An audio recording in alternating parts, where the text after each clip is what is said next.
You know, when you hear, there's a shortage of this.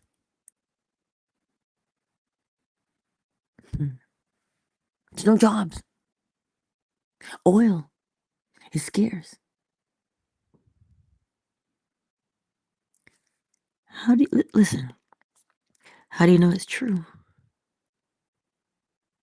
An assumption, though false, if persisted in, will harden into fact.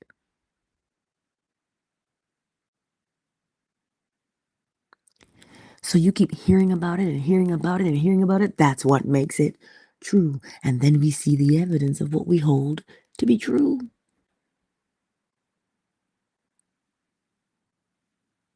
This is why it only takes a handful of people to believe in the same thing, and they'll make it happen for everybody.